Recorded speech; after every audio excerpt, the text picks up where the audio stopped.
Hello बच्चों, कैसे हैं आप? बच्चों, मेरा नाम आकांक्षा है और आज हम संसाधन और विकास पाठ के भाग 2 में भू संसाधन के बारे में चर्चा करेंगे। भाग 1 में अब तक हमने जाना है संसाधनों का अर्थ क्या होता है और वो कितने प्रकार के होते हैं। हमने संसाधनों के विकास और नियोजन के बारे में जाना। हमने भारत में संसाधन नियोजन के चरणों के बारे में जाना।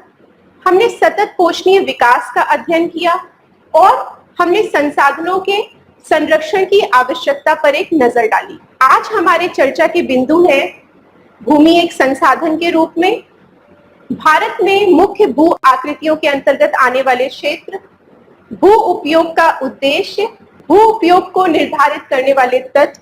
आज हम एक क्रियाकलाप करेंगे जिसमें हम भारत में भू उपयोग संवर्ग के वर्ष 1960-61 व 2014-15 के आंकड़ों का तुलनात्मक अध्ययन करेंगे।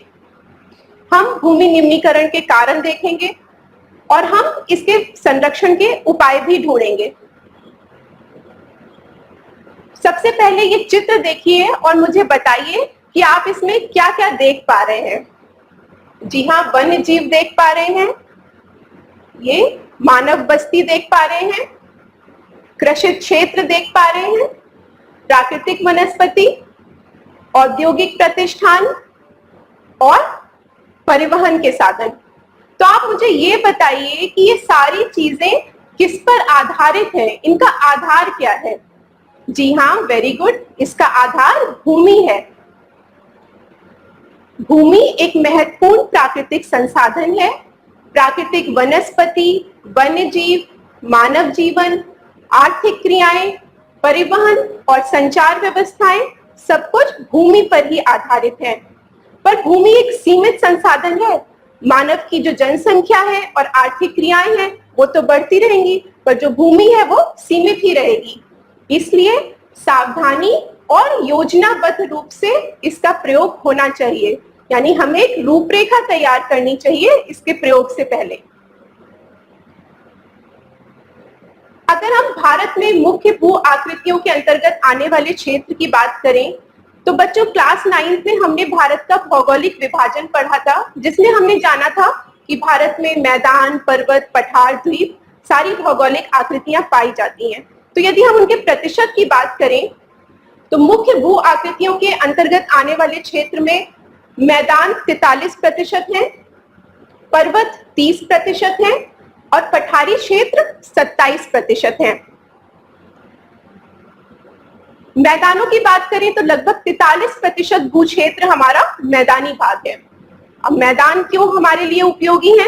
ये कृषि और उद्योग के विकास के लिए सुविधाजनक है। अब मुझे बताइए कि कृषि के विकास के लिए मैदान कैसे उपयोगी है? जी हाँ, क्योंकि यहाँ उपजाऊ मिट्टी होती है, यहाँ पर नदियों का जाल होता है जिसके द्वारा सिंचाई के साधन आसानी से मिल जाते हैं। मैदान समतल होते हैं, इस कारण वहां पर परिवहन और संचार की सुविधा भी आसानी से होती है और इस कारण यहाँ पर कच्चे माल की उपलब्धता भी होती है उद्योगों के लिए।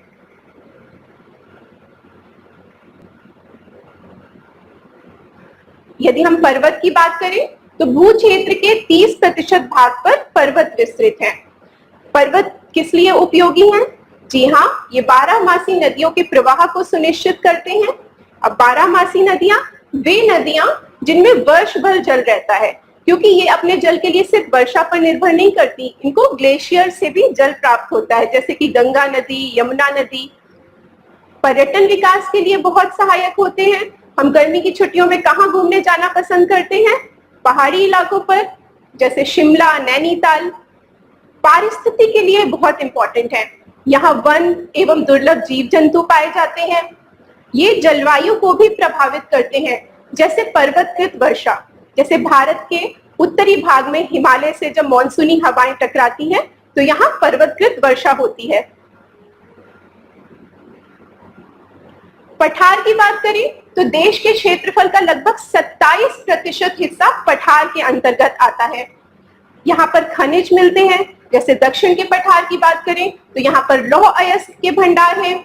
जीवाश्म ईंधन जैसे कोयला, पेट्रोलियम, नेचुरल गैस, ये सारे छोटा नागपुर पठार में अगर देखें तो हमें कोयला प्राप्त होता है वहां से। और यहाँ पर वनों का अपार संचय कोष भी है जिसका उपयोग हम भविष्य में कर सकते हैं। अब अगर हम भू संसाधनों के उपयोग के उद्देश्य की बात करें तो इसको मुख्यतः 5 रूपों में हम इसका उपयोग करते हैं। वन, कृषि के लिए अनुपलब्ध भूमि, पड़ती भूमि के अतिरिक्त अन्य कृषि अयोग्य भूमि, पड़ती भूमि और शुद्ध निवल बोया गया क्षेत्र। वन की बात करें तो वह क्षेत्र जो वन से आच्छादित है वह वन क्षेत्र है। राष्ट्रीय वन नीति 1952 के अनुसार ये निर्धारित किया गया है कि भारत में लगभग 33% जो भूभाग है वह वन से आच्छादित रहेगा, वन के अधीन रहेगा। ये हमने पारिस्थितिकी संतुलन को मेंटेन करने के लिए ऐसा किया गया है। यदि हम कृषि के लिए अनुपलब्ध भूमि की बात करें तो ये 2 प्रकार की होती है, बंजर तथा कृषि अयोग्य भूमि और गैर कृषि प्रयोजनों में लगाई गई भूमि।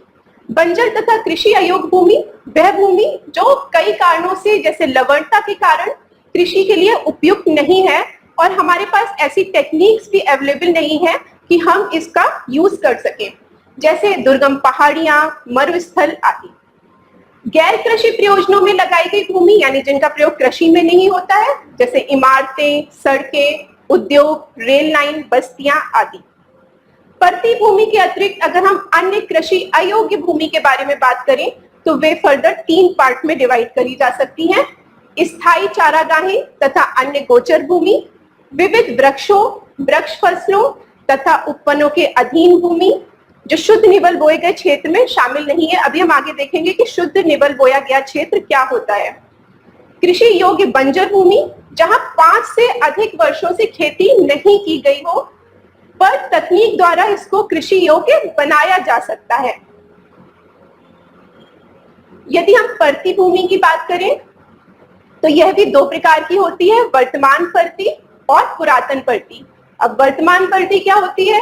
जहां एक कृषि वर्ष या उससे कम समय में से खेती ना की गई हो जिससे भूमि खोई हुई उर्वरता को प्राप्त कर सके। ये कल्चरल प्रैक्टिस है, हमारे भारतीय किसान बहुत वर्षों से ऐसा करते आ रहे हैं। पुरातन पड़ती क्या होती है? वर्तमान पड़ती भूमि के अतिरिक्त अन्य पड़ती भूमि जहां 1 से 5 कृषि वर्ष से खेती ना की गई हो, और यदि ये 5 वर्ष से ज्यादा हो जाएगा तो ये कौन सी भूमि में आ जाएगी? जी हाँ, ये कृषि योग्य बंजर भूमि में आ जाएगी। अब हम बात करते हैं शुद्ध निवल बोए गए क्षेत्र की। यदि हम शुद्ध निवल बोए गए क्षेत्र की बात करें तो वह भूमि जिस पर फसलें उगाई व काटी जाती हैं वह निवल बोया गया क्षेत्र कहलाता है। अगर हम एक कृषि वर्ष में एक बार से अधिक बोए गए क्षेत्र को शुद्ध निवल बोए गए क्षेत्र में जोड़ दें तो वह सकल कृषित क्षेत्र होता है। इसको इस तरह से समझिए, मान लीजिए कि मेरे पास 4 एकड़ फार्म है, इस पर मैंने गेहूं की फसल उगाई, तो ये तो हो गया मेरा शुद्ध निवल बोया गया क्षेत्र। अब गेहूं की फसल तो मेरी 6 महीने में पककर तैयार हो गई, तो मैंने क्या किया,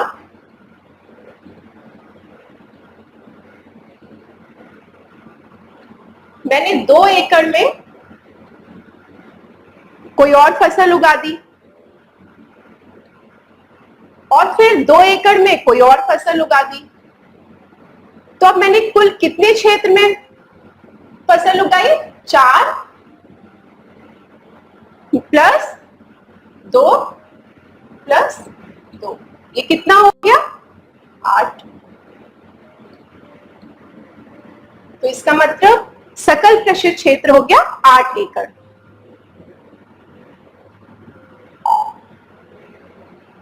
अगर हम भू उपयोग को निर्धारित करने वाले तत्वों की बात करें तो मुख्यतः इसके लिए 2 कारक उत्तरदायी होते हैं, भौतिक कारक और मानवीय कारक। भौतिक कारक में भू आकृति, जलवायु और मृदा के प्रकार। अब भू आकृति हमारे भू उपयोग को कैसे प्रभावित करती है? मान लीजिए हम किसी पर्वतीय इलाके में रहते हैं, तो अब आप मुझे बताइए कि पर्वतीय इलाके में मैदानी इलाके की तुलना में कृषि की संभावना कैसी होगी? बताइए, अधिक होगी या कम होगी? जी हाँ, पर्वतीय इलाके में कृषि की संभावना मैदानी क्षेत्र की तुलना में कम होगी। अब अगर हम जलवायु की बात करें, जलवायु में कौन कौन से तत्व आते हैं? तापमान आता है, वायु दाब आता है, वर्षा आती है। तो अगर मान लीजिए कहीं की जलवायु शुष्क है तो जाहिर सी बात है कि वहां पर शुष्क मैदान पाए जाएंगे। तो जहां पर शुष्क मैदान होंगे वहां पर कृषि की संभावना कैसी होगी? जी हाँ, वहां पर कृषि की संभावना कम होगी। अब अगर हम मृदा के प्रकार की बात करें तो ये बताइए कि अगर कहीं पर उपजाऊ मृदा पाई जाती है तो वहां पर कृषि की संभावना कैसी होगी? जी हाँ, वहां पर निवल बोया गया क्षेत्र जो है उसके अधिक होने की संभावना होगी। अब अगर हम मानवीय कारकों की बात करें, यानी मानव जो कारक उत्पन्न करता है वे है जनसंख्या घनत्व, प्रौद्योगिक क्षमता और संस्कृति और परंपराएं। अब जनसंख्या घनत्व कैसे भू उपयोग को निर्धारित करता है? मान लीजिए कि भूमि पर दबाव बढ़ रहा है, किसी स्थान की जनसंख्या अधिक है, वहां पर भूमि का दबाव बढ़ रहा है। जैसे हमने पहले भी बात करी कि भूमि तो सीमित है और जनसंख्या और आर्थिक क्रियाएं बढ़ती जा रही हैं, तो भूमि पर दबाव का पड़ना स्वाभाविक है। तो आप क्या करेंगे? अब आप इसको इस तरह से समझिए कि जैसे आजकल लॉकडाउन चल रहा है, हम बाजार नहीं जा पा रहे, हम नई कॉपी और किताबें नहीं खरीद पा रहे हैं, तो हमने क्या किया, अपनी पुरानी कॉपीज जिसमें थोड़े थोड़े पेजेस बचे थे उन्हीं को यूज करना हमने शुरू कर दिया, क्योंकि हमारे पास नई कॉपी है ही नहीं। ठीक यही बात यहाँ पर आ जाती है कि जनसंख्या तो अधिक है पर नई भूमि तो है नहीं, तो हम क्या करेंगे? हम जो पुरानी चीज थी उसी को यूज करा। इसी तरह से हम यहाँ पर क्या करेंगे कि जो कृषि अयोग्य भूमि भी थी, हम किसी ना किसी तरह से प्रयास करेंगे कि हम उसको भी कृषि या किसी भी गतिविधि में उसका प्रयोग कर सकें। अब प्रौद्योगिक क्षमता की बात करें तो प्रौद्योगिक क्षमता का क्या प्रभाव पड़ता है? मान लीजिए कहीं पर कृषि अयोग्य भूमि है, वो उतनी सुविधाजनक नहीं है कृषि के लिए, तो हम उसको तकनीक की सहायता से सुविधाजनक बना सकते हैं। आजकल हम देखते हैं कि हर मौसम में हर फल और सब्जी उपलब्ध हो जाता है, जबकि पहले ऐसा नहीं होता था, क्योंकि आजकल कृषि की तकनीक, सिंचाई की तकनीक बहुत अधिक बढ़ गई है, बहुत आधुनिक तकनीक आ गई है, माइक्रो कल्टीवेशन होने लगा है, इसलिए हमें वर्ष भर सारी फल और सब्जियां प्राप्त हो जाती हैं। अब अगर हम संस्कृति और परंपराओं की बात करें तो बच्चों, कृषि स्वयं अपने आप में एक संस्कृति है। हम कहते हैं ना कि भारत एक कृषि प्रधान देश है, यहाँ की अर्थव्यवस्था पूर्णतः कृषि पर निर्भर करती है किसी ना किसी तरीके से। और अगर हम कृषि का एक उदाहरण लें, जैसे झूम कृषि, आपने कक्षा 9 में पढ़ा था शिफ्टिंग कल्टीवेशन के बारे में, कि बंजारा प्रवृत्ति के लोग होते थे, वे एक स्थान से दूसरे स्थान पर जाते थे, कल्टीवेशन करते थे, स्लैश एंड बर्न एग्रीकल्चर भी जिसको कहते थे कई जगहों पर। तो वो क्या करते थे, वो कहीं पर गए, उन्होंने वहां पर खेती करी, फिर उस लैंड को परती छोड़ के, फैलो छोड़ के वो कहीं और चले जाते थे, और कभी कभी वो वापस उस लैंड पर आते थे। तो ये जो फैलो लैंड की या परती भूमि छोड़ने की प्रक्रिया है, हो सकता है कि ये हमारी संस्कृति से इस प्रकार से जुड़ी हो।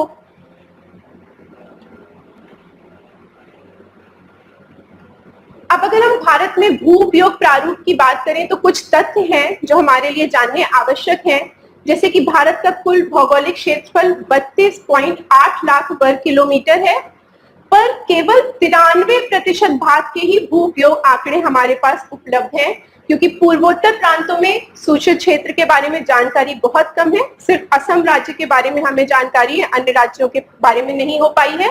और जम्मू और कश्मीर में भी पाकिस्तान और चीन अधिकृत क्षेत्रों में भूमि उपयोग का सर्वेक्षण नहीं हो पाया है। और यदि भारत में ही बात करें तो हमारे यहाँ निवल बोया गया क्षेत्र विभिन्न क्षेत्रों में भिन्न है। जैसे कि अगर हम पंजाब और हरियाणा की बात करें तो वहां पर 80% से भी अधिक क्षेत्र पर कृषि होती है, और यदि हम पूर्वोत्तर राज्यों की बात करें तो वहां पर 10% से भी कम क्षेत्र में कृषि होती है। अब आप लोग पता लगाइएगा कि इसका कारण क्या है। बच्चों, अब हम एक क्रियाकलाप करेंगे। यहाँ पर आपको भारत का सामान्य भू उपयोग संवर्ग दिया गया है, वर्ष 1960-61 का और वर्ष 2014-15 का। ये जो आंकड़े हैं ये हमें मिनिस्ट्री ऑफ एग्रीकल्चर से प्राप्त हुए हैं और ये वर्ष 2017 के हैं। तो सबसे पहले हम इन आंकड़ों का अध्ययन करते हैं।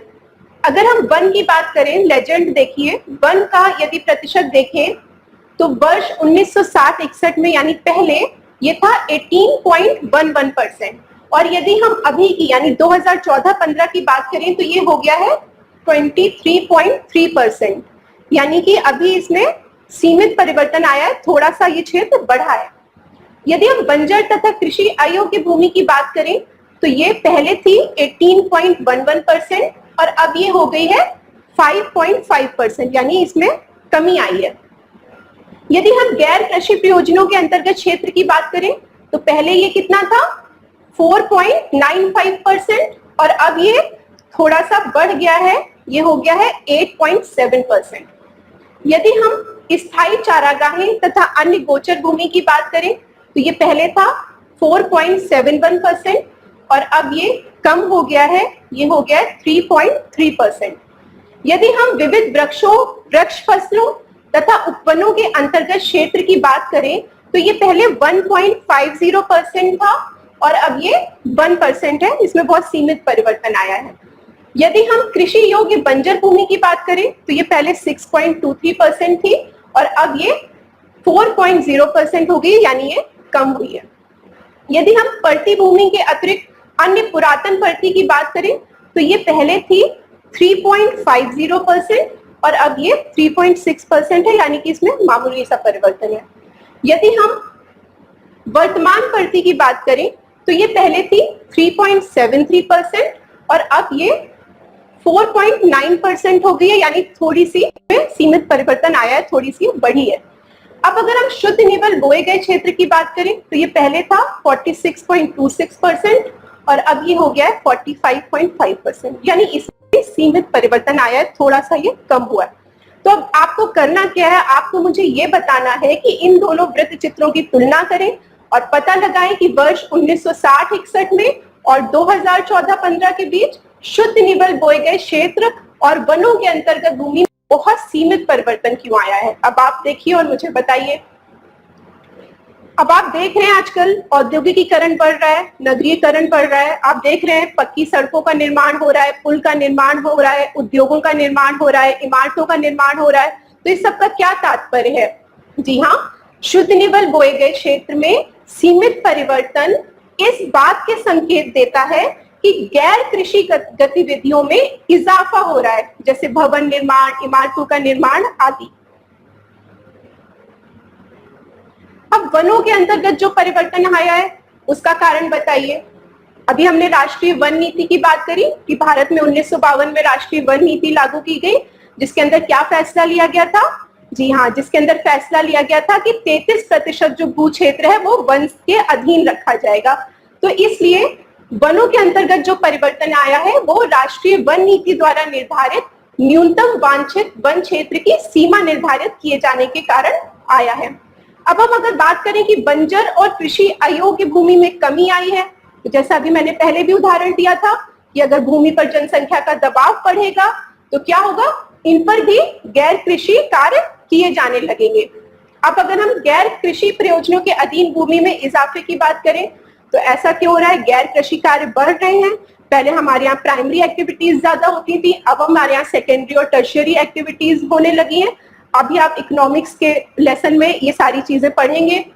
इसलिए उद्योगों, इमारतों और सड़कों का तेजी से निर्माण हो रहा है। इस वजह से गैर कृषि प्रयोजनों के अधीन भूमि में इजाफा हो रहा है। अगर हम स्थायी चारागाहों की भूमि में कमी की बात करें तो ऐसा क्यों हो रहा है? इसका कारण है कि कृषि योग्य भूमि का दबाव बढ़ रहा है और इस कारण जो चारागाहों की भूमि है इसको भी हम कृषि में प्रयोग करने लगे हैं। अब हम बात करेंगे कि भूमि निम्नीकरण क्या होता है। तो बच्चों, भूमि निम्नीकरण का अर्थ है कि भूमि की गुणवत्ता में कमी आना। इसको इस प्रकार से समझिए, मान लीजिए मेरे पास एक थैला है, उसकी कैपेसिटी है 5 किलो, यानी उसमें 5 किलो तक का सामान आ सकता है। तो मैंने कुछ दिनों तक उसमें 3 किलो 4 किलो सामान रखा, फिर अचानक से मैंने उसमें 5 किलो सामान रखना शुरू कर दिया, तब भी ठीक था। फिर उसमें मैंने एक दिन 6 किलो सामान रखा और काफी दिनों तक हमने ऐसा ही किया। तो इससे क्या होगा बताइए? जब 6 किलो का सामान आप 5 किलो के झोले में लाद के उसको चलेंगे तो वो क्या होगा? धीरे से क्या संभावना बढ़ जाएगी उसका, या तो उसका हैंडल टूट जाएगा या वो नीचे से फट जाएगा, ऐसा होता है ना। तो इसी तरह से भूमि पर भी हो रहा है कि हमारी मूल आवश्यकताओं जैसे भोजन, मकान और कपड़ों का लगभग 95% भाग हमें भूमि से प्राप्त होता है, पर मानवीय क्रियाओं द्वारा भूमि को नुकसान पहुंच रहा है। इसका कारण है इसके कारण समाज और पर्यावरण पर गंभीर संकट आ सकता है। इस समय अगर भारत की बात करें तो यहाँ पर लगभग 13 करोड़ हेक्टेयर भूमि निम्नीकृत है, जिसमें से 56% जल अपर्दन के द्वारा निम्नीकृत है और 28% निम्नीकृत वन है, यानी कि वनों की जो गुणवत्ता है वो कम है, और शेष क्षेत्र जो है वो लवणीय और क्षारीय है। अब अगर हम भूमि निम्नीकरण के कारणों की बात करें कि ऐसा हो क्यों रहा है, तो मुख्यतः इसके लिए मानवीय क्रियाएं, यानी हमारी जो क्रियाएं हैं वे इसके लिए उत्तरदायी हैं। सबसे ज्यादा तो वनोन्मूलन, जैसे कि हम वनों में बांध बना रहे हैं, औद्योगिक प्रतिष्ठान लगा रहे हैं, उसके लिए हम वनों को अंधाधुंध काटते चले जा रहे हैं, तो इसका प्रभाव भूमि पर पड़ रहा है। खनन की बात करें तो कुछ खनिज प्रक्रियाएं ऐसी होती हैं, जैसे सीमेंट उद्योग में चूना पत्थर को पीसना, जैसे मृदा बर्तन उद्योग में चूने और सेल खड़ी के प्रयोग से, इससे क्या होता है, वायुमंडल में धूल उड़ती है और इस धूल की परत जमीन पर जम जाती है, जिसके कारण जल सोख नहीं पाती है जमीन। खनन के बाद खाई को खुला छोड़ दिया जाता है। जो राज्य इससे सबसे ज्यादा प्रभावित है वे हैं झारखंड, छत्तीसगढ़, मध्य प्रदेश और उड़ीसा। अधिक सिंचाई से क्या होता है, अति सिंचन से जलाक्रांतता से मृदा में लवणीयता और क्षारीयता बढ़ जाती है। जलाक्रांतता यानी कि जल का भराव हो जाता है, वाटर लॉगिंग हो जाती है। अब जो राज्य सबसे ज्यादा अधिक सिंचाई से प्रभावित हैं वे हैं पंजाब, हरियाणा और पश्चिमी उत्तर प्रदेश। अति पशुचारण से क्या होता है, छोटी छोटी वनस्पतियों का क्षरण हो जाता है, इससे मृदा अपरदन की संभावना बढ़ जाती है। इससे जो राज्य प्रभावित हैं वे हैं गुजरात, राजस्थान, मध्य प्रदेश और महाराष्ट्र। अब अगर हम औद्योगिक जल निकास की बात करें तो हम देख रहे हैं कि इंडस्ट्रीज से बहुत सारा पानी, गंदा पानी निकलता है। उससे क्या होता है, उसमें अपशिष्ट जो पदार्थ होते हैं उसमें बहुत ही हार्मफुल केमिकल्स होते हैं, उसमें रासायनिक अपशिष्ट जो होते हैं वो बहुत ही हानिकारक और जहरीले होते हैं, जो कि भूमि का निम्नीकरण करते हैं। अगर भूमि निम्नीकरण से बचने के उपाय देखें तो सबसे सरल उपाय है वनारोपण। वनारोपण द्वारा भूमि के प्राकृतिक निम्नीकरण और अपरदन को रोका जा सकता है। तो हमें ये प्रयास करना चाहिए कि हम अधिक से अधिक पेड़ लगाएं। चारागाहों का उचित प्रबंधन करें। अगर अधिक चारा है तो उसे सुखाकर भूसा बनाएं। चराई के बाद तने की कटाई करें। पशु संख्या निर्धारित करें और भूमि को पुनः चारण योग बनाने के लिए समय देना चाहिए। इस प्रकार से हमें समग्र प्रबंधन करना होगा। पेड़ों की रक्षक मेखला।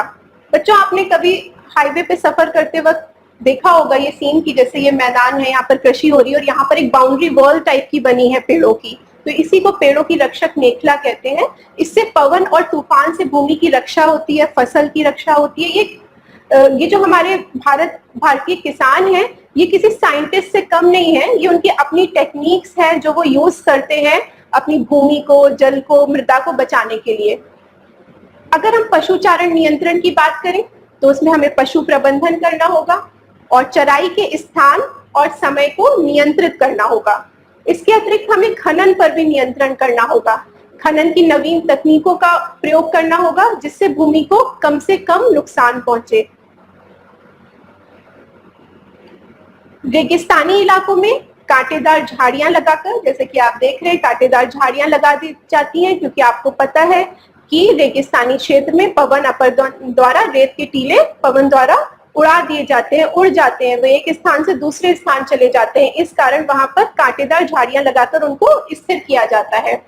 अब हमें बंजर भूमि के उचित प्रबंधन की बहुत आवश्यकता है।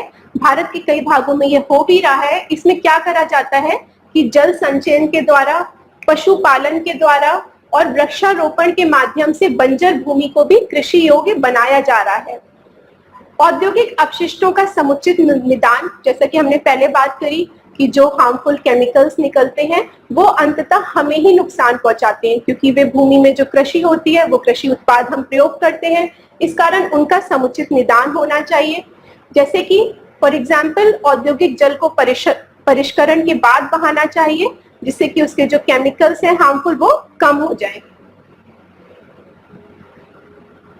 तो बच्चों, आज हमने जाना भूमि एक संसाधन के रूप में, भारत में मुख्य भू आकृतियों के अंतर्गत आने वाले क्षेत्रों के बारे में, भू संसाधनों के उपयोग के उद्देश्य के बारे में, भू उपयोग को निर्धारित करने वाले तत्व भी हमने पढ़े। हमने भारत में भू उपयोग प्रारूप जाना, हमने भूमि निम्नीकरण के कारणों के बारे में चर्चा करी और हमने इसके संरक्षण के उपाय भी जाने। अब एक एक्टिविटी है जो आपको घर में करनी है। आपको करना क्या है, पंजाब में भूमि निम्नीकरण का मुख्य कारण क्या है ये पता लगाना है और इसको नियंत्रित करने के लिए कोई 2 उपाय लिखने हैं। और इसके अतिरिक्त आपको अपने गांव या शहर की भू उपयोग प्रारूप परियोजना बनानी है। इसके लिए आप इंटरनेट, न्यूज़पेपर्स और मैगजीन्स की सहायता भी ले सकते हैं।